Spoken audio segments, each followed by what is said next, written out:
আজ আমরা শুধু একটি ঘোষণাপত্র প্রকাশ করছি না, আজ আমরা ঘোষণা করছি আগামী 5 বছরের বাংলাদেশের পথচিত্র। একটি এমন বাংলাদেশের অঙ্গীকার যেখানে থাকবে ন্যায় বিচার, সুশাসন ও মানবিক মর্যাদা, যেখানে সরকার হবে জনগণের সেবক এবং জবাবদিহিমূলক প্রতিনিধি। এই লক্ষ্য সামনে রেখে আমরা প্রকাশ করতে চলেছি বাংলাদেশ জামায়াতে ইসলামের নির্বাচনী ইশতেহার 2026।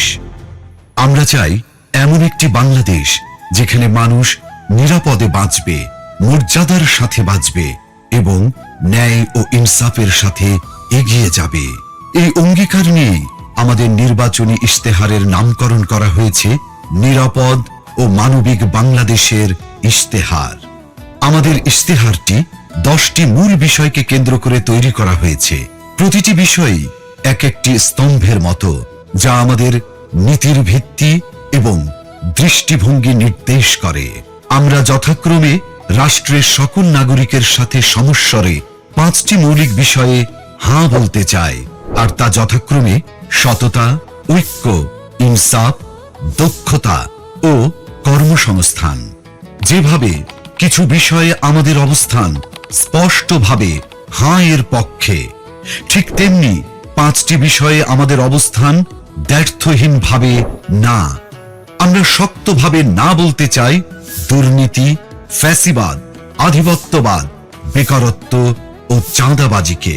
এই 10টি বিষয়ে আমাদের অবস্থান নির্ধারণ করে দেয় আমাদের দৃষ্টিভঙ্গি, আর এই দৃষ্টিভঙ্গিকে বাস্তবে রূপ দিতে বাংলাদেশ জামায়াতে ইসলামী আগামী 5 বছরের সরকার পরিচালনায় 26টি বিষয়কে অগ্রাধিকার দেবে।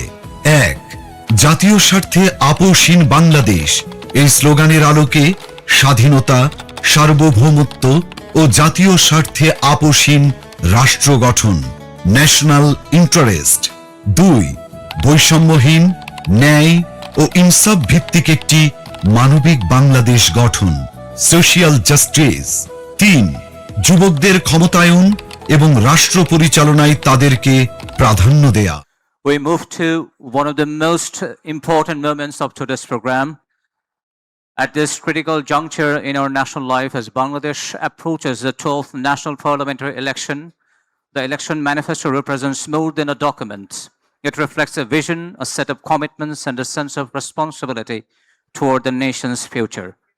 To formally introduce this vision and to present the guiding principles behind the manifesto, centered on democracy, good governance, justice, and public welfare, it is my honor to invite the Amir of Bangladesh Jamaat Islami, Dr. Shafiqur Rahman, to deliver the opening address.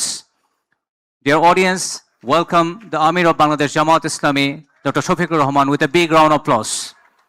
সম্মানিত media কর্মী ভাইরা, আপনাদেরকে বিনয়ের সাথে অনুরোধ করছি, আপনাদের সকলের সহযোগিতা আমরা কামনা করছি। আপনাদের জন্য পেছনে একটি নির্ধারিত জায়গা আছে, আপনারা সেখান থেকেই আপনাদের কার্যক্রম সম্পাদন করুন। আমাদের আমির জামাতের বক্তব্য এখনই শুরু হচ্ছে। Assalamu alaikum wa rahmatullah and good evening to all. Alhamdulillahi Rabbil Alameen, wassalatu wassalamu ala rasulihil kareem wa ala alihi wa sahbihi wa ahli baiti ajma'in.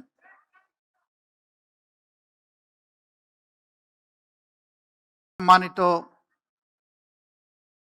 অতিথিবৃন্দ, দেশি কূটনীতিকবৃন্দ, সম্মানিত সাংবাদিক বন্ধুগণ, বিশিষ্ট ব্যবসায়ীবৃন্দ, সুশীল সমাজের সদস্যবৃন্দ, বিভিন্ন শিক্ষা প্রতিষ্ঠানের সম্মানিত শিক্ষাবিদবৃন্দ,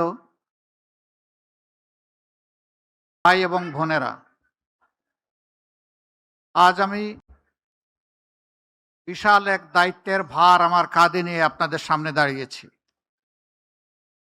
দায়িত্ব নিঃসন্দেহে বাংলাদেশ জামাতে ইসলামীর পক্ষ থেকে নয়, এই দায়িত্ব ওই সমস্ত মানুষের পক্ষ থেকে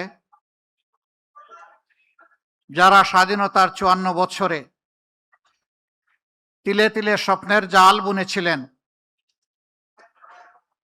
যে তারা একটি সাম্য এবং ন্যায় ইনসাফের বাংলাদেশ পাবেন। তারা স্বপ্ন দেখেছিলেন শিশুরা জন্ম নেওয়ার পর তাদের পুষ্টি, পরিচর্যা এবং শিক্ষা তারা দুনিয়ার 10টা উন্নত দেশের মতোই পাবে।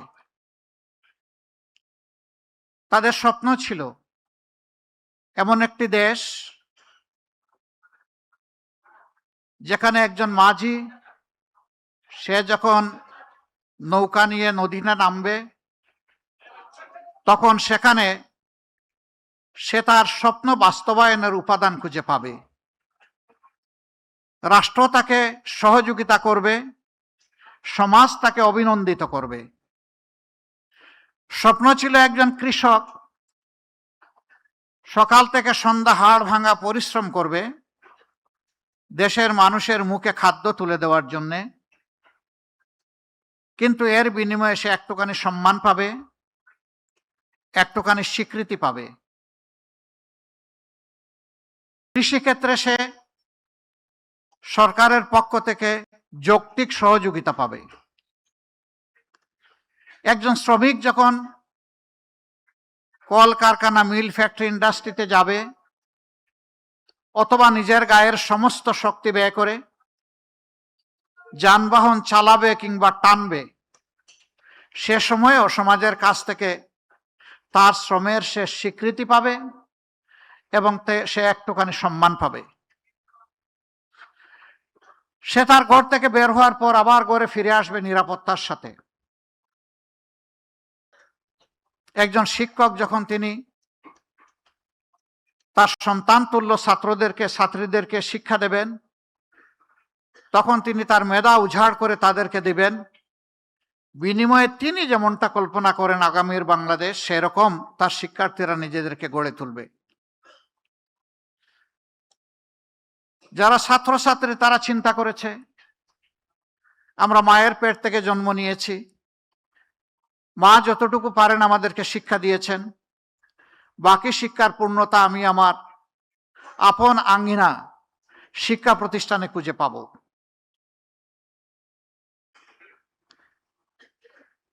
একজন কুটির শিল্পী তিনি চিন্তা করেছেন আমার তো পুঁজি অল্প, কিন্তু আমি আমার এই পুঁজি দিয়ে আমার দেশ গড়ার কাজে আমার হাতকে আমি এগিয়ে দিতে চাই। বিনিময়ে আমি একটুখানি স্বীকৃতি এবং সম্মান চাই, আমি একটুখানি নিরাপত্তা চাই। একজন মা তিনি চিন্তা করেছেন আমি নারী হিসাবে আমার কর্মক্ষেত্র ভিন্ন ভিন্ন। প্রথমে আমার সন্তানদেরকে আমি ধারণ করেছি, আদরে যত্নে ভালোবাসায় বুকের দুধ দিয়েছি, এরপরে তিলে তিলে তাদেরকে মানুষ করার জন্য আমার সবটুকু দিয়ে আমি চেষ্টা করেছি। আমি চাই আমার সম্মানটা স্বীকৃতিটা একজন মা হিসাবে।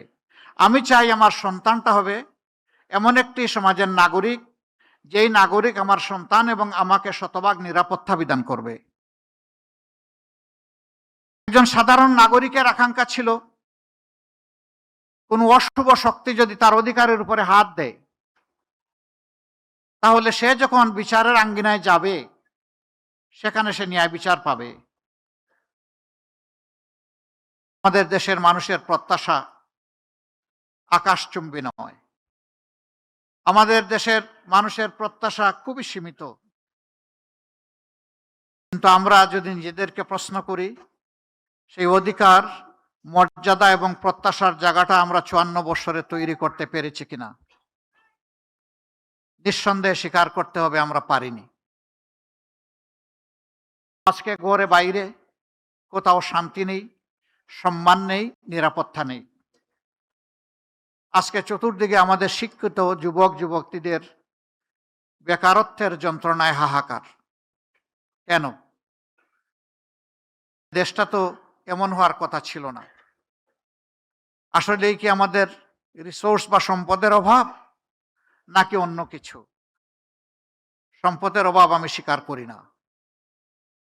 অভাব যদি সম্পদের হতো তাহলে 15.5 বছরে আমাদের দেশ থেকে 28 লক্ষ কোটি টাকা বিদেশে পাচার হলো কিভাবে? এই পাচারকৃত অর্থই শুধু লুটপাটের অর্থ নয়, এর বাইরে অজানা অনেক অর্থ রয়ে গেছে। আমাদের সংকট, আমাদের সমস্যা, আমাদের অভাব হচ্ছে দায়বদ্ধতা, সততা, চরিত্র এবং দেশপ্রেমের।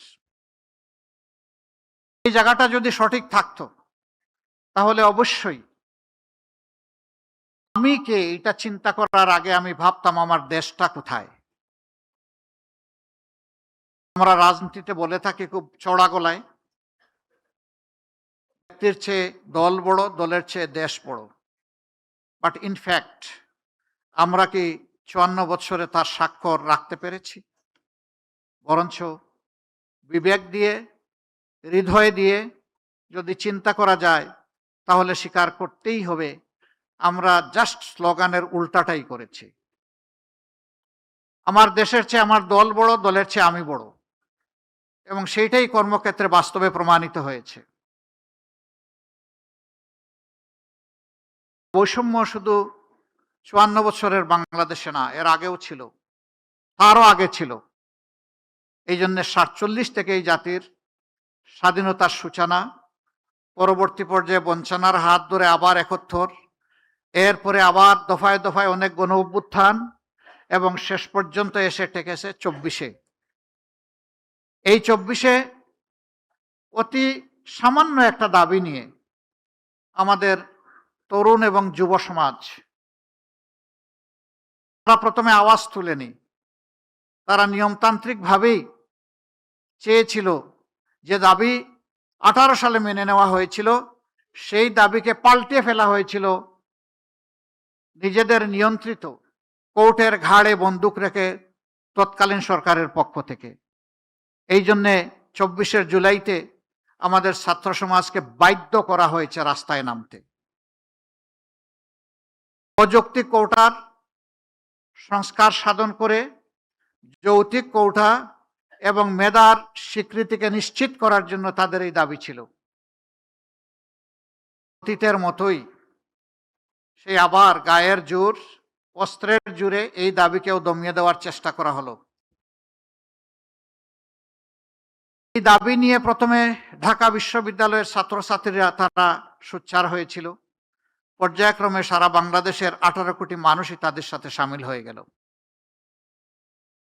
এবং এই দাবি আদায়ের পথে প্রথম যে বাঁক ছিল, টার্নিং পয়েন্ট ছিল 15 জুলাই রাতের বেলা ঢাকা বিশ্ববিদ্যালয়ে, যখন ছাত্রীদের উপর অত্যন্ত পৈশাচিক নির্মম কায়দায় তৎকালীন ফ্যাসিস্ট সরকারের লেলিয়ে দেওয়া লোকেগুলা ঝাঁপিয়ে পড়েছিল। আমাদের মেয়েদের গায়ে হাত লাগার সাথে সাথে সারা বাংলাদেশ সেদিন জ্বলে উঠেছিল। প্রতিটি ঘর থেকে প্রতিবাদের আওয়াজ উচ্চারিত হয়েছিল। তার পরের দিনই এটাকেই সমর্থন জানিয়ে দেশের উত্তরাঞ্চলে উত্তর জনপদের গুরুত্বপূর্ণ শিক্ষা প্রতিষ্ঠান বেগম রোকেয়া বিশ্ববিদ্যালয়ের মেধাবী ছাত্র আবু সাইদ রাস্তায় এসে বলেছিল, হয় আমাকে আমার অধিকার দাও, না হয় আমাকে একটা গুলি দাও। আরো বলেছিল যে এই যন্ত্রণার অমানিসার শেষ হবে কবে, বুকের ভিতরে তুমুল ঝড়, বুক পেতেছি গুলি কর। 1, 2, 3টা গুলি তার বুকে পড়ল এবং তাকে দুনিয়া থেকে বিদায় করে দেওয়া হলো। শেষ পর্যন্ত তার এই মার্ডারটি নিয়েও রাজনীতি করা হলো। অবশ্য সত্য আলটিমেটলি প্রতিষ্ঠিত হয়েছে। এরপরে লাশের পর লাশ, সারা বাংলাদেশের রাজপথকে লাশ দিয়ে ভরে দেওয়া হলো। কম বেশি 1400 জন তরুণ, যুবক, যুবতী, শিশু, আবাল, বৃদ্ধ, বনিতা, শ্রমিক, ব্যবসায়ী, শিক্ষক, বিভিন্ন শ্রেণী পেশার মানুষ এই গণ উত্থানে বিপ্লবে জীবন দিয়েছেন। আমি আজ গভীর শ্রদ্ধার সাথে 71 এবং 24-এর সমস্ত শহীদদেরকে স্মরণ করছি। 1947 না হলে 71-এর ওই মানচিত্র আমরা পেতাম না। আবার 71 না হলে এই রাষ্ট্রকে মেরামত করার জন্য 24 আমরা পেতাম না। কাজেই প্রত্যেকটা একটা আটটার সাথে সম্পর্কিত। সম্মানিত সুধীমণ্ডলী, একটি রাজনৈতিক দলের ইশতেহার একটি নির্বাচনকে সামনে রেখে এটি কোনো দলীয় কর্মসূচি নয়, বরঞ্চ একটি জাতির প্রতি একটি দলের চিন্তা, তার ভিশন, তার পরিকল্পনা এবং কিভাবে সে আগামীর দেশটাকে সাজাতে চায় তার একটি জীবন্ত দলিল, যা জনগণের কাছে এটি জীবন্ত একটি ডকুমেন্ট হিসাবে থাকবে। রাজনৈতিক দলগুলা যে ইশতেহার প্রকাশ করে থাকে, কার্যত সমাজের প্রতি এটি তাদের দায়বদ্ধতা এবং অঙ্গীকার। 5 বছর যদি জনগণ তাদেরকে দেশ পরিচালনার সুযোগ দেয়, তাহলে জনগণের অধিকার রয়েছে ইশতেহারের প্রত্যেকটি পয়েন্ট দিন, সপ্তাহ, মাস এবং বছর গুণে ওই দলের কাছ থেকে আদায় করে নেওয়া, বুঝে নেওয়া। এটা জনগণের অধিকার। আমরা সেই অধিকারটাই তুলে দিতে আজকে এখানে দাঁড়িয়েছি। আমরা এমন একটা বাংলাদেশ গড়তে চাই যে বাংলাদেশের প্রত্যাশা, আমি বিভিন্ন শ্রেণী পেশার মানুষজন যাদের কথা বললাম, তারা যেটা প্রত্যাশা করেন। দুঃখের বিষয়, আমরা 15.5 বছর তৎকালীন সকল বিরোধী দল, এদেশের সুশীল সমাজ, সাংবাদিক মহল, আলেম ওলামা, কেউ নিপীড়নের হাত থেকে রক্ষা পাননি। আমরা মজলুম ছিলাম। কিন্তু 5 আগস্টের পর অনেকেই অতীতের স্মৃতি মনে হয় যেন আমরা ভুলে গেছি। আমরা যদি স্মরণ রাখতাম, তাহলে জুলাই যোদ্ধাদেরকে আমরা কলিজার ভিতর থেকে আমরা তাদেরকে সম্মান করতাম, ভালোবাসতাম, তাদের আকাঙ্ক্ষাকে ধারণ করতাম, কনসিভ করতাম, আর তাদের আকাঙ্ক্ষা বাস্তবায়নে নিজেরা অঙ্গীকারবদ্ধ হয়ে এগিয়ে আসতাম। হ্যাঁ, কেউ এসেছি, কেউ আসতে পারেনি। কেউ এসেছি পরিচ্ছন্ন একটি বাংলাদেশ গড়ার অঙ্গীকার নিয়ে, নতুন একটি বাংলাদেশ গড়ার অঙ্গীকার নিয়ে। যে পথে বাংলাদেশ চলছে সেই পথ থেকে বাংলাদেশকে রাজপথে, রাজনীতির রাজপথে উঠানোর অঙ্গীকার নিয়ে। আবার এ সময়ের ভিতরেই কেউ কেউ নিজেদের ভাগ্য গড়ার জন্য লেগে গেছেন এবং নানাভাবে দেশের মানুষকে তারা কষ্ট দিচ্ছেন, যার সাক্ষী আপনারা সকল, যার সাক্ষী 18 কোটি মানুষ। আমরা বড় বিনয়ের সাথে তাদেরকে অনুরোধ করেছিলাম, আমরা ছিলাম মজলুম, আমরা যেন কোনো অবস্থাতে না হই জালিম। মজলুম তো মজলুমের দুঃখ বুঝবে, মজলুম জালিম হবে কেন? আমি জানি না আমাদের এই আবেদন সবাইকে আমরা বুঝাতে পেরেছি কিনা। আজকে আমি একজন আহত সৈনিক। তো কয়েকদিন ধরে দেখেছেন যে আমার উপর চতুর্দিক থেকে মিসাইল নিক্ষেপ করা হচ্ছে। আমি কোনো অ্যান্টি মিসাইল ইউজ করব না, বরঞ্চ আমার রাজনৈতিক সহকর্মীদেরকে আজকে আপনাদেরকে সাক্ষী রেখে যারা সম্পূর্ণ অন্যায়ভাবে আমার চরিত্র হনন করেছেন, আমি তাদের সবাইকে ক্ষমা করে দিলাম। কারণ আমার রক্ত এবং মেজাজের সাথে প্রতিশোধ মানায় না, যায় না। আমি প্রতিশোধের রাজনীতিতে বিশ্বাস করি না।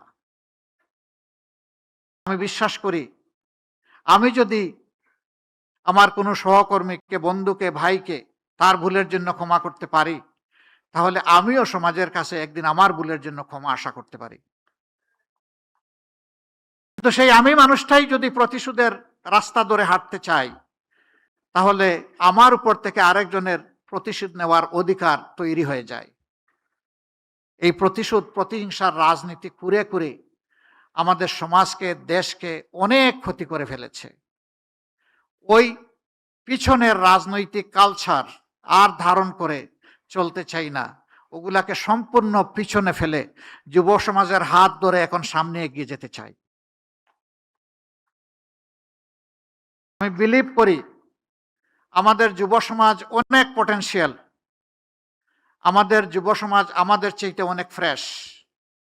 তারা অনেক ইনোভেটিভ এবং প্র্যাগমেটিক। তারা পারবে। ইনশাল্লাহ যেভাবে তারা পেরেছে জুলাইতে, ওভাবেই পারবে আগামীর একটা বাংলাদেশ গড়ে দিতে।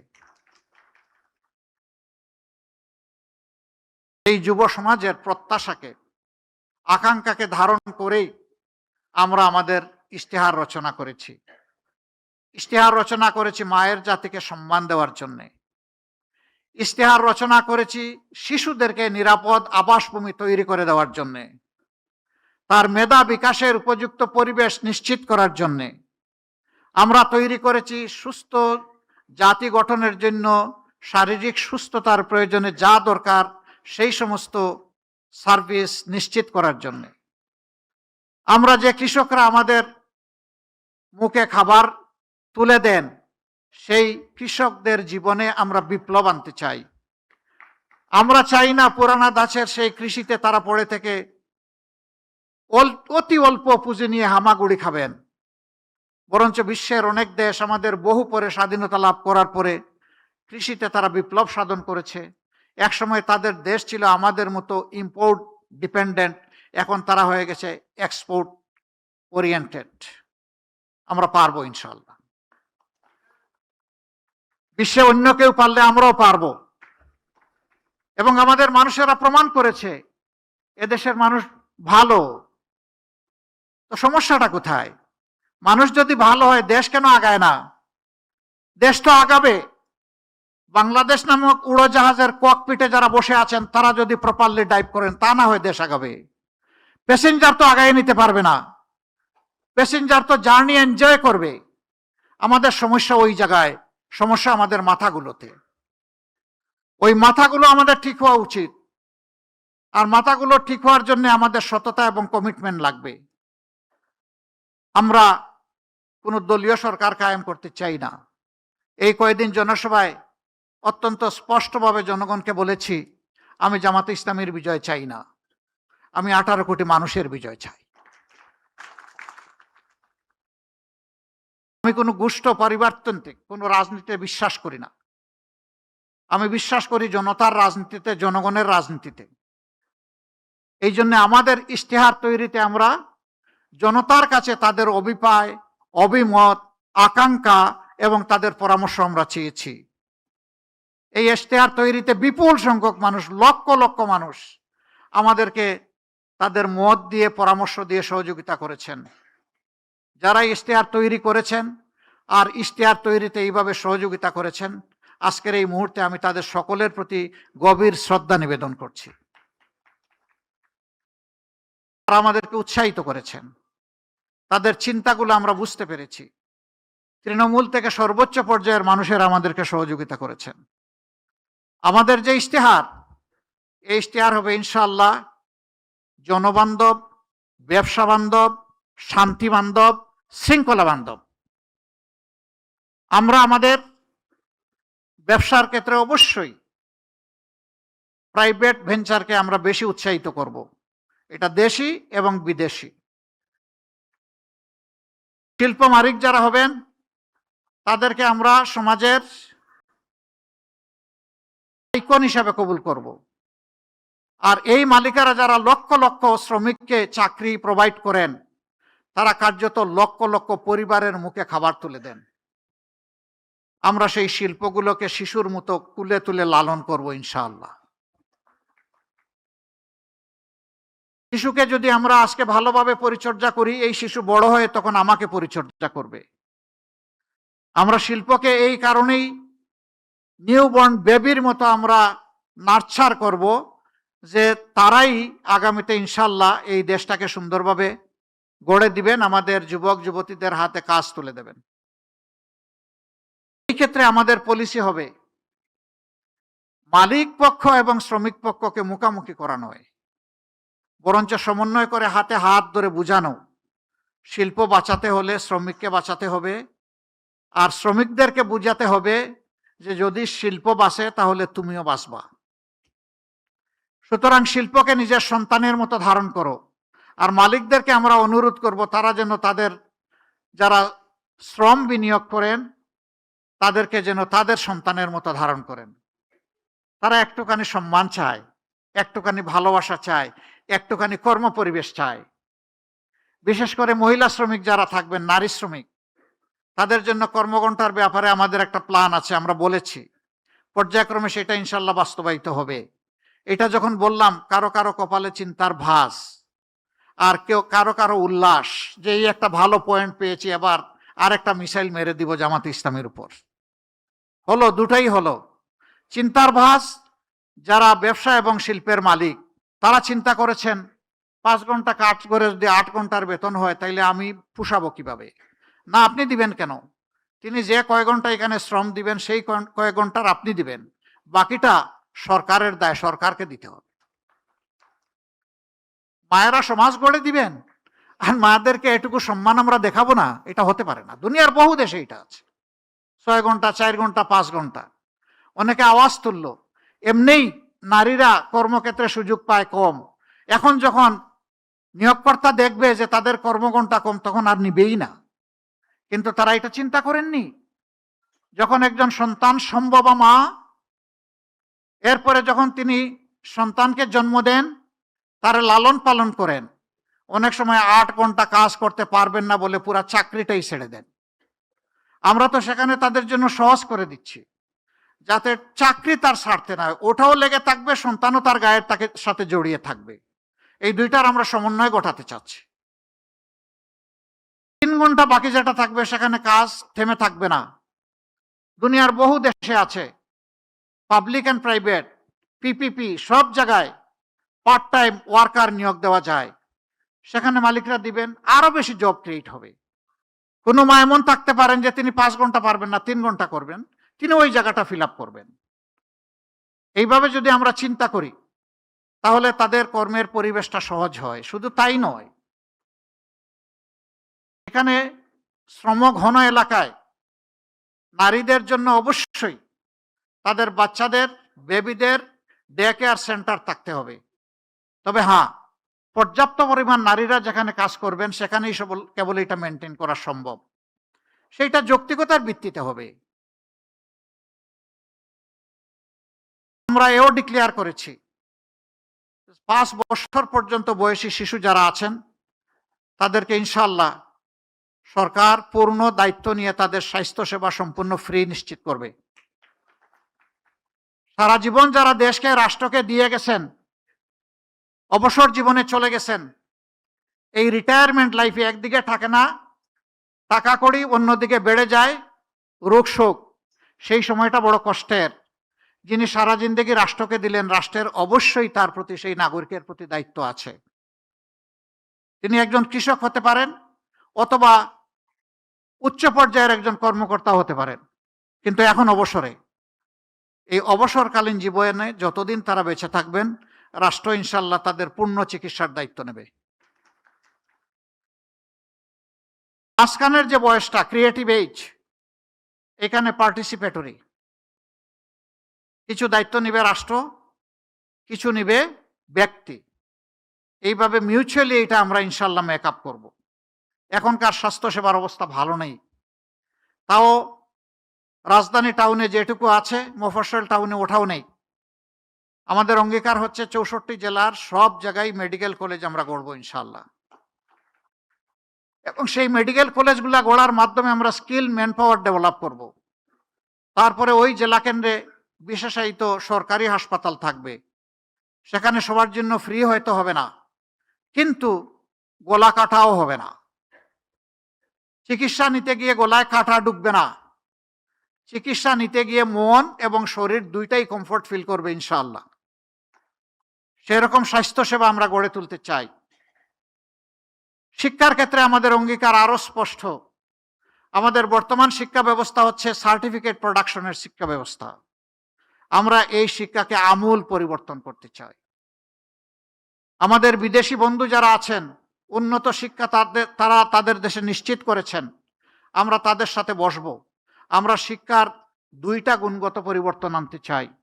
একটা পরিবর্তনের মাধ্যমে প্রতি শিক্ষার্থীকে এই ইমপ্রেশন দেওয়া, ধারণা দেওয়া যে এটি তোমার দেশ, তুমি এই দেশ থেকে আলাদা কেউ নও, আর এই পর্যায়ে তোমার আসতে দেশের সমস্ত মানুষের অবদান আছে তোমার পিছনে। অতএব তোমার দায়িত্ব আছে, তুমি যখন শিক্ষিত হয়ে, গুণী হয়ে, যখন তুমি কিছু করার বয়সে পৌঁছবা, তখন এই জাতির ঋণ তোমাকে পরিশোধ করতে হবে। শিক্ষার মাধ্যমে এই মোরাল লেসনটা আমাদের শিক্ষার্থীদের মাধ্যমে আমরা দেওয়ার চেষ্টা করব। এরকম শিক্ষার্থী যারা আসে আমি নিশ্চিত তারা তাদের দেশকে অবশ্যই ভালোবাসবে। তার স্বার্থপর আত্মকেন্দ্রিক সংকীর্ণ মনে হবে না, তারা উদার দূরদৃষ্টি সম্পন্ন হবে, সবাইকে সম্মান করতে শিখবে, সবার হক তাদেরকে দেওয়ার জন্য সে তার সবটুকু উজাড় করে চেষ্টা করবে। এর সাথে আমরা প্রফেশনাল এডুকেশন, যেই এডুকেশন বেকার তৈরি করবে না, বরঞ্চ যেই এডুকেশন প্রত্যেকটি ক্ষেত্রে দক্ষ জনবল তৈরি করবে, এটা ক্লাস 6 থেকেই ক্রমান্বয়ে এই প্রফেশনাল এডুকেশনটা শুরু হবে। এই এডুকেশন যদি আমরা দিতে পারি, আমরা দুই দিক থেকে লাভবান হব। দেশের বুকে আমাদের এই দক্ষ জনবল আমাদেরকে দেশটা সুন্দর করে গড়ে দেবে। বিদেশে যদি যায় সে মোর আর্নিং করবে, বেটার পজিশনে থাকবে, তার রিমিটেন্স আসবে দেশে অনেক বেশি। আমরা অবশ্য দুটা রিমিটেন্স চাই। একটা হচ্ছে ফিনান্সিয়াল রিমিটেন্স, যেটা আমাদের ফরেন বিজনেসের চাকা ঘোরানোর জন্য দরকার। এটা দুইভাবে আসে ফরেন ইয়েটা, একটা হচ্ছে আমাদের এক্সপোর্ট বিজনেসের মাধ্যমে, আর একটা হলো আমাদের প্রবাসী যোদ্ধাদের মাধ্যমে, যাদেরকে আমরা রিমিটেন্স যোদ্ধা বলি।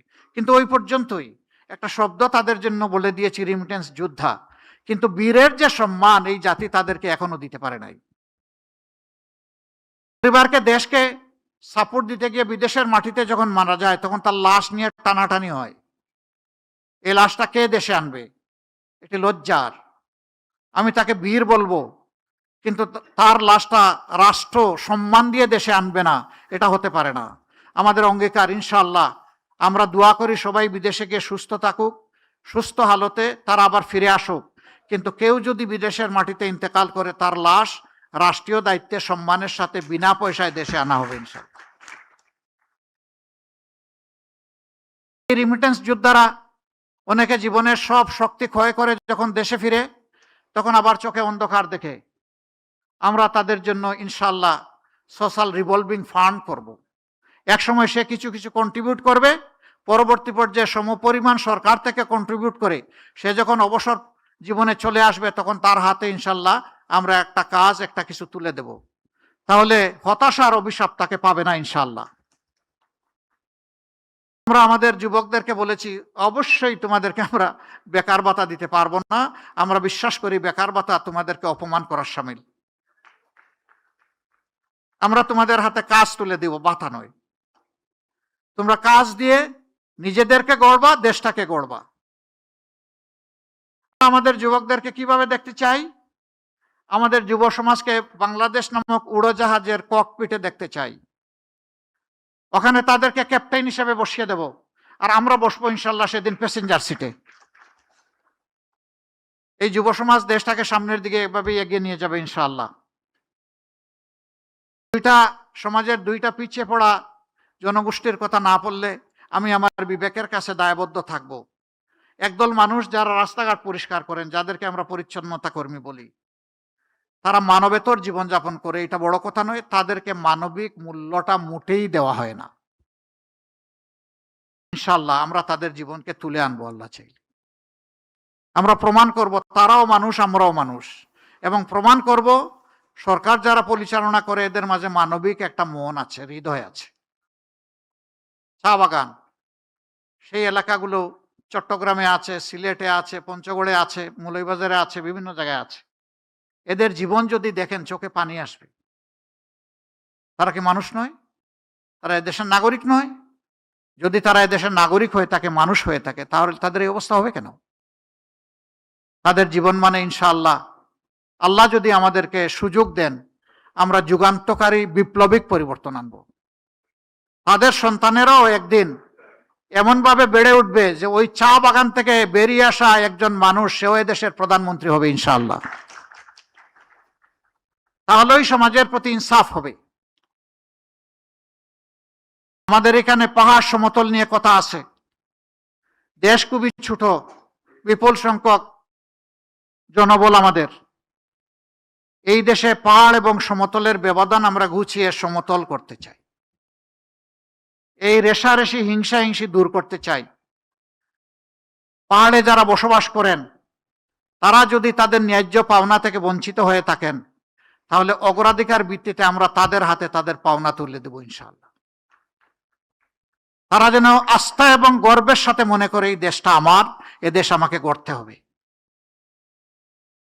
কিন্তু হয়তোবা কিছু ক্ষেত্রে তাদের ন্যায্যতা থেকে তারা বঞ্চিত হওয়ার কারণে তাদের এই দুর্বল জায়গায় টোকা দিয়ে কেউ কেউ তাদেরকে খেপিয়ে তুলে দেশের বিরুদ্ধে ক্ষতি করার চেষ্টা করে, এবং পাহাড়ে একটা অশান্তি লেগে আছে। আমরা সেই অশান্তি আর দেখতে চাই না। আমরা এই অশান্তির অবসান চাই। এই পাহাড় রক্ষা করতে গিয়ে আমার জানা মতো 10,000-এর অধিক সেনাবাহিনীর সদস্যদেরকে জীবন দিতে হয়েছে। কেন কেন আমার দেশের বুকে এত সেনা সদস্যকে জীবন দিতে হবে?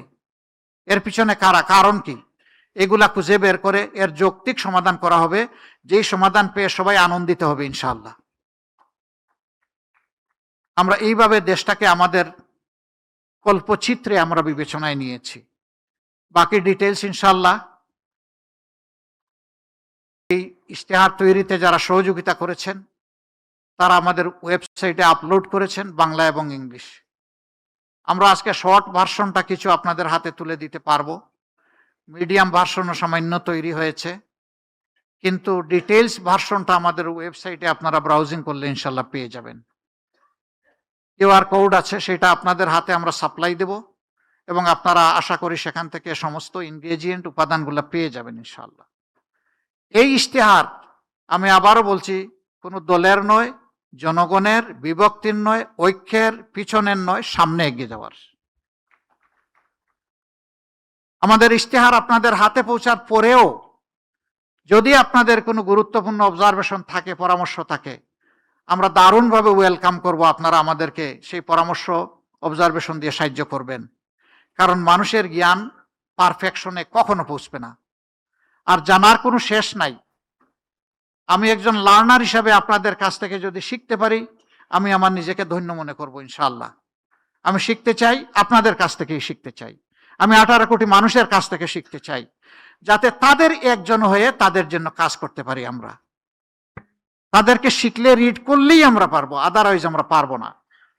আজকে যারা মূল্যবান সময় ব্যয় করে এখানে এসেছেন, আমাদেরকে আপনারা উৎসাহিত করেছেন, আমি আমার এবং প্রিয় সংগঠনের পক্ষ থেকে আপনাদেরকে একদম হৃদয় উজাড় করা অভিনন্দন, ধন্যবাদ এবং কৃতজ্ঞতা জানাচ্ছি।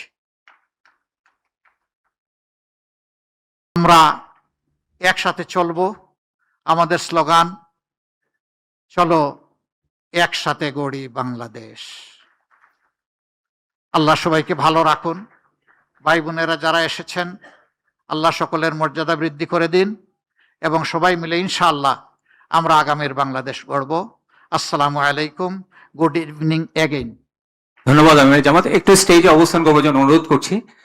সম্মানিত অতিথিবৃন্দ, এই পর্যায়ে আমরা স্টেজে আসবার জন্য বিনীতভাবে অনুরোধ করছি বাংলাদেশ জামাত ইসলামের সম্মানিত সেক্রেটারি জেনারেল মিয়া গোলাম পরোয়ার সাহেবকে।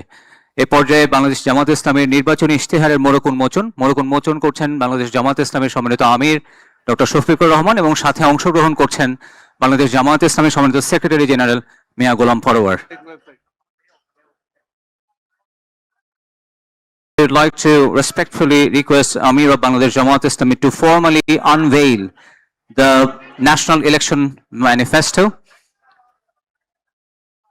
সম্মানিত মিডিয়া কর্মী ভাইরা,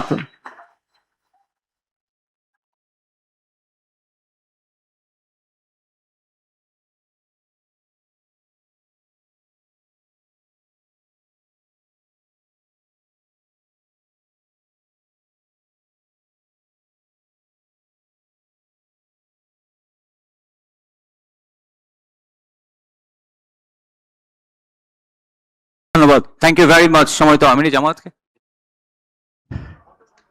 Seeking excuse to our dearest foreign guests, excellencies and diplomats, we will supply our English version within day after tomorrow, inshallah, to your respective mission. That will be ensured, inshallah. Thank you very much. Thank you for your valuable speech. সম্মানিত অতিথিবৃন্দ, আপনাদের সবাইকে একটু অনুরোধ করছি, আপনাদের সাথে যে টোকেন দেওয়া হচ্ছে সেখানে শেষে একটা কিউআর কোড আছে, আপনারা ওটা স্ক্যান করলে আমাদের নির্বাচনী ইশতেহারের বাংলা এবং ইংরেজি ভার্সন দুটোই পাবেন। I'd like to request honorable diplomats to scan the QR code that is given, a token that you have been given. Please go there and you can get the English version of National Election Manifesto. সম্মানিত অতিথিবৃন্দ, এই পর্যায়ে আমরা আমাদের ইশতেহারের মূল পর্বে চলে যাচ্ছি। সবাইকে বিনয়ের সাথে আসন গ্রহণ করবার জন্য অনুরোধ করছি। We now, honorable guests, ladies and gentlemen, now we'd like to invite your attention to the screen. At this point in the program, Bangladesh Jamaat Islami is going to present its election manifesto through an audio-visual presentation outlining the vision, priorities and communities offered to the nation ahead of the upcoming parliamentary election. We kindly request you to remain seated and attentive as we proceed with the audio-visual presentation of the election manifesto. আজ আমরা শুধু একটি ঘোষণাপত্র প্রকাশ করছি না। আজ আমরা ঘোষণা করছি আগামী 5 বছরের বাংলাদেশের পথচিত্র। একটি এমন বাংলাদেশের অঙ্গীকার যেখানে থাকবে ন্যায় বিচার, সুশাসন ও মানবিক মর্যাদা, যেখানে সরকার হবে জনগণের সেবক এবং জবাবদিহিমূলক প্রতিনিধি। এই লক্ষ্য সামনে রেখে আমরা প্রকাশ করতে চলেছি বাংলাদেশ জামায়াতে ইসলামের নির্বাচনী ইশতেহার 2026। আমরা চাই এমন একটি বাংলাদেশ যেখানে মানুষ নিরাপদে বাঁচবে, মর্যাদার সাথে বাঁচবে এবং ন্যায় ও ইনসাফের সাথে এগিয়ে যাবে।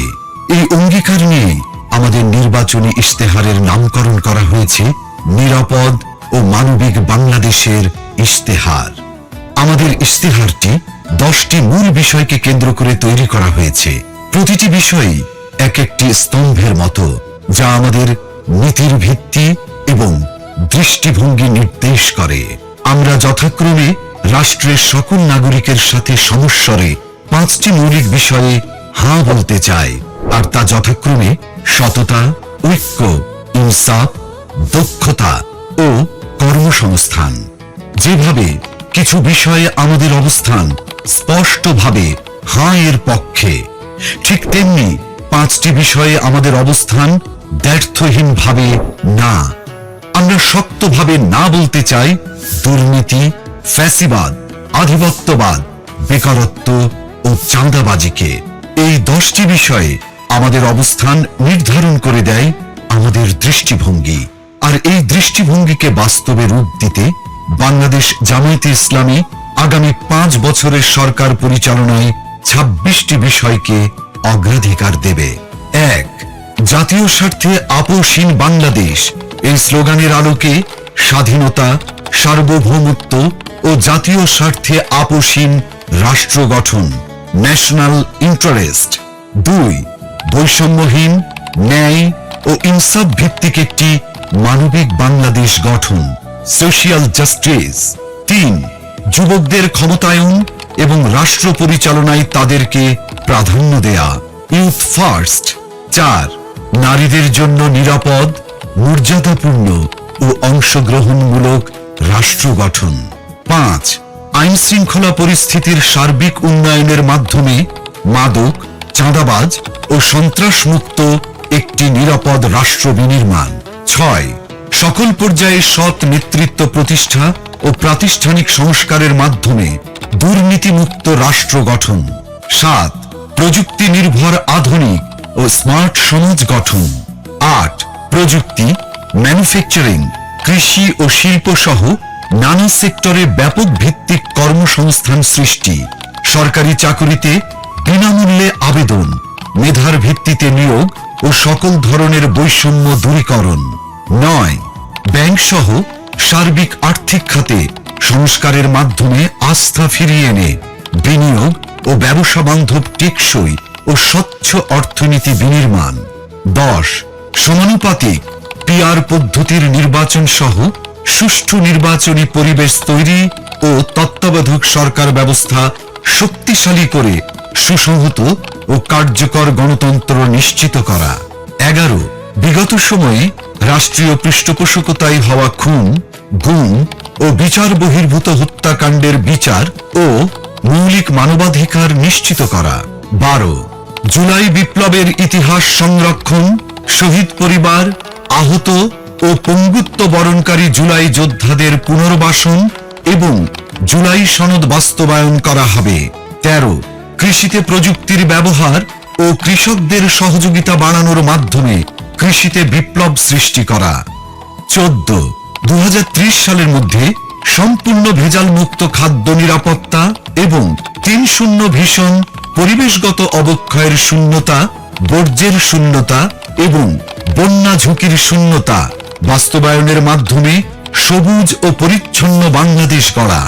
15 ক্ষুদ্র ও মাঝারি শিল্পের বিকাশের পাশাপাশি ভারী শিল্প প্রতিষ্ঠা, দেশি বিদেশি বিনিয়োগ বান্ধব পরিবেশ নিশ্চিতের মাধ্যমে ব্যাপক ভিত্তিতে শিল্পায়ন ও কর্মসংস্থান তৈরি। 16 শ্রমিকদের মজুরি ও জীবনযাত্রার মান বৃদ্ধি এবং মানসম্মত কাজের পরিবেশ, বিশেষ করে নারীদের নিরাপদ কাজের পরিবেশ সৃষ্টি করা।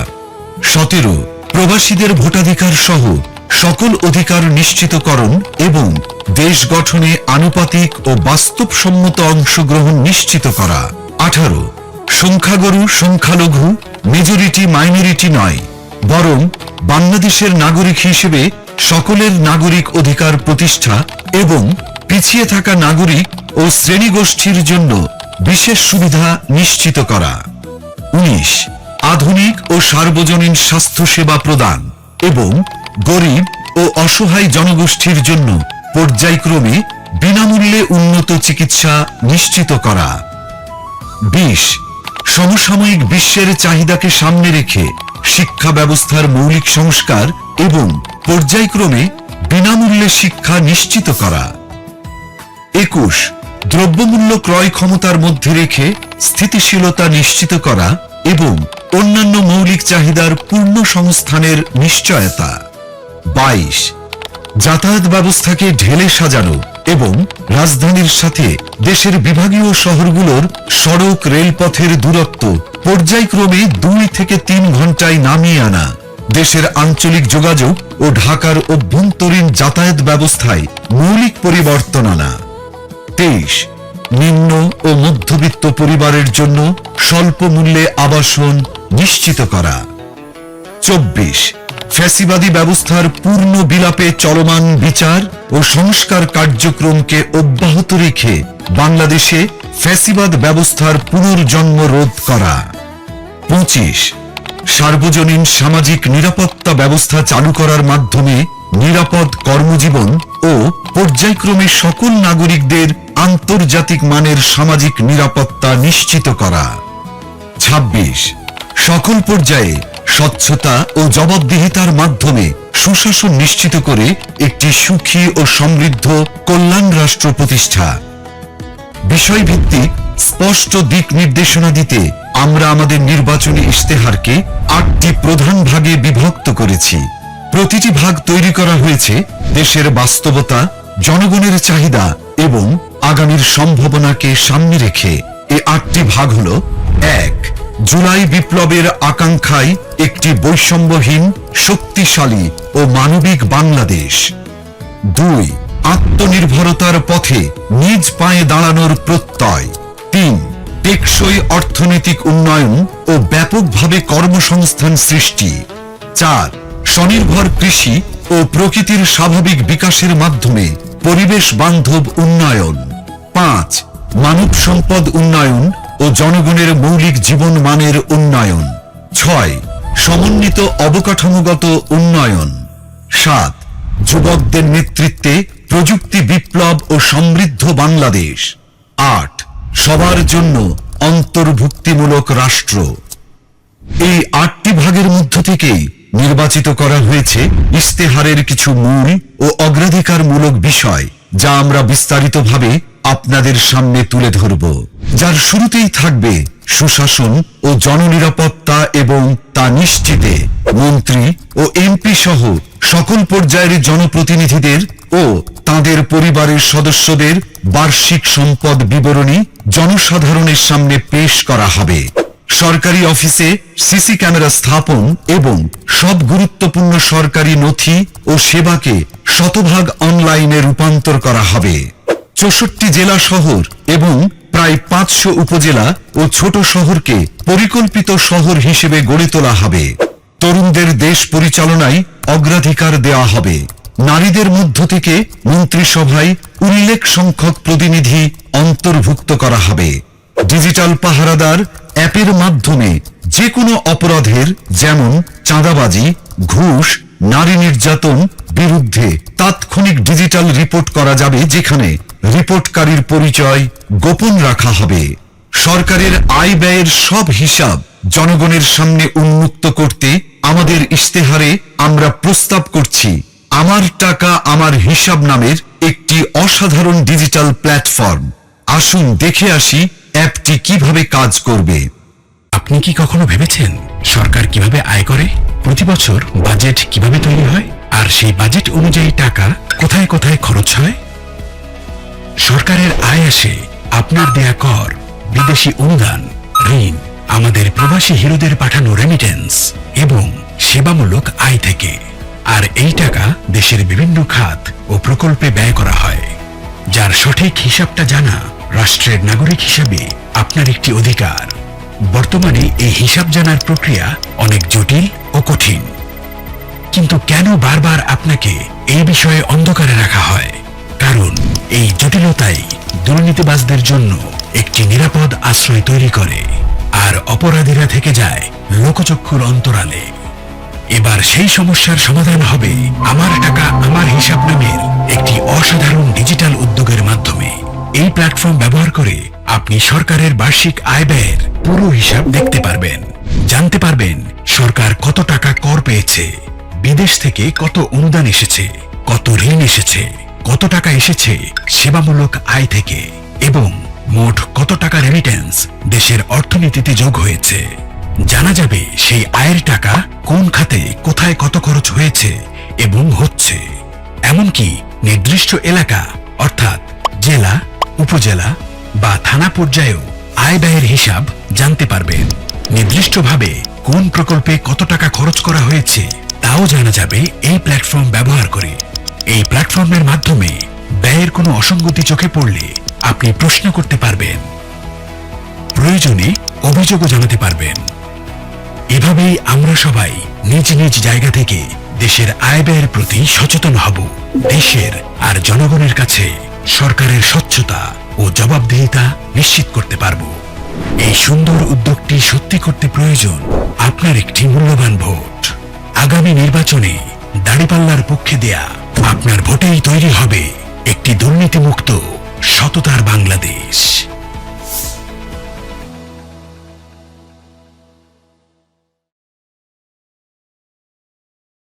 এর পাশাপাশি জননিরাপত্তা নিশ্চিত করার লক্ষ্যে চাঁদাবাজি, দুর্নীতি, সন্ত্রাস ও সামাজিক অপরাধ দমনে আমরা নিয়ে এসেছি ডিজিটাল পাহারাদার অ্যাপ।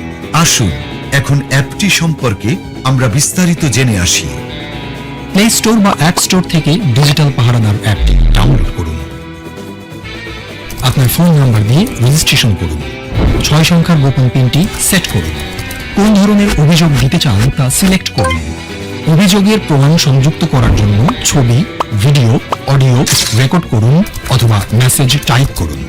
অভিযোগটি পূর্বে রেকর্ড করা থাকলে ছবি, ভিডিও, অডিও আপলোড করুন। আমি উপরের শর্তাবলী পড়েছি, এই লেখাটিতে টিক মার্ক দিন, তারপর জমা দিন বাটনে ক্লিক করুন। অভিযোগের 24 ঘন্টার ভেতরে দ্রুততম সময়ে ব্যবস্থা গ্রহণ করা হবে। আপনার অভিযোগটির অগ্রগতি অ্যাপটির মাধ্যমে ট্র্যাক করতে পারবেন। অভিযোগটির সর্বশেষ তথ্য আপনাকে SMS এর মাধ্যমে জানানো হবে। চাঁদাবাজি এর পাশাপাশি দুর্নীতি, ঘুষ, মাদক, সন্ত্রাস, বুলিং বা ইফটিজিং ও অপহরণ সংক্রান্ত অভিযোগ দিতেও অ্যাপটি ব্যবহার করতে পারবেন। অভিযোগকারীর নিরাপত্তা নিশ্চিত করার জন্য পরিচয় গোপন রাখা হবে। এখন আমরা আলোচনা করব অর্থনীতিকে শক্তিশালী করতে আমাদের প্রস্তাবিত কর্ম পরিকল্পনা নিয়ে। 2040 সালের মধ্যে আমরা বাংলাদেশের অর্থনীতিকে $2 ট্রিলিয়ন উন্নীত করব, যেখানে মাথাপিছু আয় দাঁড়াবে $10,000। কর্পোরেট ট্যাক্স পর্যায়ক্রমে 20% এর নিচে নামিয়ে আনা হবে। বাংলাদেশের সকল ইসলামী ব্যাংক ও বীমা খাতের বিকাশে সহায়তা করা হবে। বিদেশে পাচারকৃত অর্থ ফেরত আনার লক্ষ্যে কার্যকর ব্যবস্থা গ্রহণ করা হবে। করমুক্ত আয়ের সীমা ক্রমান্বয়ে বৃদ্ধি করে 6 লাখ টাকা পর্যন্ত উন্নীত করা হবে। অর্থনৈতিক কর্মকাণ্ড গতিশীল করার মাধ্যমে জিডিপি প্রবৃদ্ধির হার ক্রমান্বয়ে 7% উন্নীত করা হবে। আমাদের ইস্তেহারের আরেকটি অন্যতম প্রধান অগ্রাধিকার যুব সমাজ ও কর্মসংস্থান। কারণ বাংলাদেশের এই তরুণদের দক্ষ ও কর্মক্ষম করে তুলতে পারলে বাস্তবায়িত হবে সমৃদ্ধ বাংলাদেশের স্বপ্ন। 5 বছরে 1 কোটি তরুণ তরুণীকে দক্ষতা ও প্রযুক্তি নির্ভর আন্তর্জাতিক মানের প্রশিক্ষণ দেওয়া হবে।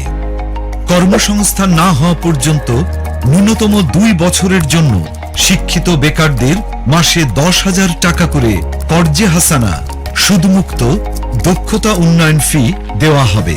দক্ষতা যেমন বিদেশি ভাষা, আইটি, কম্পিউটার মেগা উন্নয়ন করলে কলেজ থেকে বিশ্ববিদ্যালয় পর্যন্ত প্রতি ছাত্রকে ফি প্রদান করা হবে। দক্ষতা প্রকল্পের মাধ্যমে সরকারি ব্যবস্থাপনায় জেলা ভিত্তিক হিউম্যান স্কিল ডেভেলপমেন্ট জোন এসডিজেড গঠন করে বিনামূল্যে প্রয়োজনীয় প্রশিক্ষণ প্রদানের মাধ্যমে যুব সমাজকে দক্ষ মানব সম্পদে রূপান্তর করা হবে। আসুন দেখে আসি দক্ষতা অ্যাপটি কিভাবে কাজ করবে। দক্ষতা অ্যাপটি প্লে স্টোর বা অ্যাপ স্টোর থেকে ডাউনলোড করো অথবা ওয়েবসাইটে ভিজিট করো। নির্ধারিত ফর্মে পরিচয়, ঠিকানা, শিক্ষাগত যোগ্যতা এবং পছন্দের দক্ষতা সিলেক্ট করো ও অন্যান্য তথ্য দিয়ে রেজিস্ট্রেশন করো। অ্যাপ থেকে কনফার্মেশন পেজে দেওয়া তথ্য অনুযায়ী নির্ধারিত তারিখে ও স্থানে প্রয়োজনীয় সকল কাগজপত্র সহ উপস্থিত থাকো। নির্ধারিত স্থানে বিশেষজ্ঞদের পরামর্শে তোমার প্রশিক্ষণের বিষয় নির্ধারণ করা হবে এবং তোমার ভর্তি প্রক্রিয়া সম্পন্ন করা হবে। প্রশিক্ষণের সময়ে প্রশিক্ষণের খরচ, থাকা খাওয়ার খরচ এবং সম্মানী সরকার বহন করবে। প্রশিক্ষণ শেষে চাকুরি, ক্ষুদ্র ব্যবসা, বিদেশ ভ্রমণ ও অন্যান্য কর্মসংস্থানের উদ্যোগ গ্রহণে সরকার সহযোগিতা করবে। দক্ষতা অ্যাপের মাধ্যমে তুমি শিখবে এবং শিখতে শিখতেই শুরু হবে তোমার কর্মজীবন। বাংলাদেশ জামায়াতে ইসলামী বিশ্বাস করে নারীর সম্মান ও নিরাপত্তা সমাজের নৈতিক ও সামাজিক উন্নয়নের মূল ভিত্তি। তাই সুষ্ঠু কর্মপরিকল্পনার মাধ্যমে আমরা তাদের সুরক্ষা, মর্যাদা ও সমান সুযোগ নিশ্চিত করতে চাই। নারীর সম্মতি অধিকার রক্ষায় সম্মতি সুরক্ষা কমিটি গঠন করা হবে। নির্যাতিত নারীর সকল প্রকার আইনি, মানসিক, আর্থিক সহায়তার জন্য প্রতিটি জেলা সদর হাসপাতালে ওয়ান স্টপ ক্রাইসিস সেন্টার স্থাপন করা হবে। কর্মক্ষেত্রে ডে কেয়ার সেন্টার উল্লেখযোগ্য পরিমাণে বাড়ানো হবে। নারী চলবে নির্ভয়ে লক্ষ্য বাস্তবায়নে 1. নারীদের জন্য আলাদা বাস সার্ভিস পিক আওয়ারে। 2. গণপরিবহনে সিসি ক্যামেরা স্থাপন। 3. মেট্রো রেলে আলাদা কম্পার্টমেন্ট চালু। 4. ইমার্জেন্সি কল নম্বর চালু করা। ও 5. নারীর নিরাপত্তায় ইমার্জেন্সি সেল স্থাপন সহ আরো অনেক কিছু। আমার আয়ের সংসার প্রকল্পের মাধ্যমে গ্রামীণ নারীদের কর্মসংস্থানের সুযোগ সৃষ্টি করে স্বাবলম্বী করা হবে। এবার আমরা জানাবো আমাদের আয়ের সংসার প্রকল্পের মাধ্যমে কিভাবে নারীদের স্বাবলম্বী ও উৎপাদনশীল করা হবে। বাংলাদেশের গ্রাম কেবল প্রাকৃতিক সৌন্দর্য, দেশীয় সংস্কৃতি বা আবেগের কেন্দ্রবিন্দু নয়, বরং এটি আমাদের জাতীয় অর্থনীতির অন্যতম প্রধান চালিকা শক্তি। 2022 সালের আদমশুমারি অনুযায়ী বাংলাদেশে 5.5 কোটিরও বেশি নারী গ্রামীণ জীবনযাপন করেন। গ্রাম বাংলার এই বিশাল নারী জনগোষ্ঠী একটি নীরব শক্তি। একবার ভেবে দেখুন তো, যদি তারা নিজেরাই কর্মক্ষম ও উৎপাদনশীল হতো, নিজের আয়ের পথ নিজেই তৈরি করতে পারত, তাহলে এদেশের ভবিষ্যৎ কতটা বদলে যেত। এই অপার সম্ভাবনাকে সত্যি করতেই বাংলাদেশ জামাতে ইসলামী পরিকল্পনা করেছে আমার আয়ের সংসার নামের একটি প্রকল্প। এই প্রকল্পের অধীনে গ্রামীণ নারীদের স্বাবলম্বী করে গড়ে তোলা হবে এবং সম্মানজনক জীবনযাপনে উদ্বুদ্ধ করা হবে। এই প্রকল্পের আওতায় একজন নারীকে আমরা কোনো ভাতা প্রদান করব না, বরং তার দক্ষতা ও পছন্দের উপর ভিত্তি করে প্রস্তুত করব সম্মানজনক কর্মক্ষেত্র। এই প্রকল্পে থাকবে হাতের কাজ ও সেলাই, অনলাইন ফ্রিল্যান্সিং, উঠান কৃষি, হাঁস মুরগির খামার, গবাদি পশুপালন, মাছ চাষ ইত্যাদি। এই প্রকল্পের মাধ্যমে আমরা একজন নারীকে প্রয়োজনীয় কারিগরি প্রশিক্ষণ দেব এবং ব্যবসা শুরুর সকল উপকরণ তুলে দেব তার হাতে। সেই সাথে বছর জুড়ে প্রকল্প পর্যবেক্ষণে নিশ্চিত করব যেন নারীর স্বাবলম্বী হবার এই যাত্রায় কোনো প্রতিবন্ধকতায় বাধা হয়ে দাঁড়াতে না পারে। এই প্রকল্প দেশের সামষ্টিক অর্থনীতিতে একটি শক্তিশালী অনুঘটক হিসেবে কাজ করবে, যা দীর্ঘমেয়াদী টেকসই উন্নয়নের পথ প্রশস্ত করবে। রাসূলুল্লাহ সাল্লাল্লাহু আলাইহি ওয়াসাল্লাম বলেছেন, উপরের হাত নিচের হাতের চেয়ে উত্তম, অর্থাৎ হাত না পেতে নিজে উপার্জন করে অন্যকে সাহায্য করার প্রতি তিনি আমাদের উৎসাহিত করেছেন।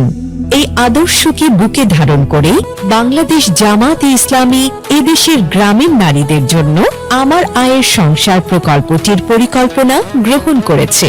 আর এই সুন্দর উদ্যোগটি সত্যি করতে প্রয়োজন আপনার একটি মূল্যবান ভোট। আগামী নির্বাচনে দাঁড়িপাল্লার পক্ষে দেয়া আপনার ভোটেই তৈরি হবে একটি উৎপাদনশীল এবং সমৃদ্ধ বাংলাদেশ। চলো একসাথে গড়ি বাংলাদেশ। এখন আমরা স্বাস্থ্য ও পরিবার কল্যাণ বিষয়ে বাংলাদেশ জামায়াতে ইসলামের কর্ম পরিকল্পনা সম্পর্কে জানব। 5 বছরের নিচে ও 60 বছরের উপরে সবাইকে বিনামূল্যে স্বাস্থ্য সেবা দেওয়া হবে। স্বাস্থ্য খাতে বাজেট পর্যায়ক্রমে 3 গুণ করা হবে। সবার জন্য স্বাস্থ্য সেবা নিশ্চিত করতে পর্যায়ক্রমে জাতীয় স্বাস্থ্য বীমা, ন্যাশনাল হেলথ ইন্স্যুরেন্স এবং ডিজিটাল হেলথ কার্ড চালু করা হবে। প্রথম 6 মাস থেকে 1 বছরের মধ্যে বর্তমান সরকারি হাসপাতালের স্বাস্থ্যসেবা যোগ্যতা শতভাগে উন্নীত করা হবে। 300টি অত্যাবশ্যকীয় ঔষধ EML নিয়ন্ত্রিত এবং ন্যায্য মূল্যে প্রদান করা হবে। ধাপে ধাপে 500টিতে উন্নীত করা হবে। বাংলাদেশে একাধিক আন্তর্জাতিক মানের মডেল হাসপাতাল চালু করে মেডিকেল ট্যুরিজমকে ব্র্যান্ডিং করা হবে। উল্লেখিত বিষয়গুলো সহ আমাদের সার্বিক কর্মপরিকল্পনা সম্পর্কে সকলকে বিস্তারিতভাবে জানাতে ও আমাদের ইস্তেহারকে জনগণের হাতে হাতে পৌঁছে দিতে আমরা তৈরি করেছি চলো একসাথে গড়ি বাংলাদেশ ওয়েবসাইট, যেখানে আমাদের সকল অঙ্গীকার ও পরিকল্পনা উপস্থাপন করা হয়েছে। আগামী নির্বাচনে দাঁড়িপাল্লার পক্ষে দেওয়া আপনার মূল্যবান ভোটেই তৈরি হবে একটি নতুন বাংলাদেশ। চলো একসাথে গড়ি নিরাপদ ও মানবিক বাংলাদেশ।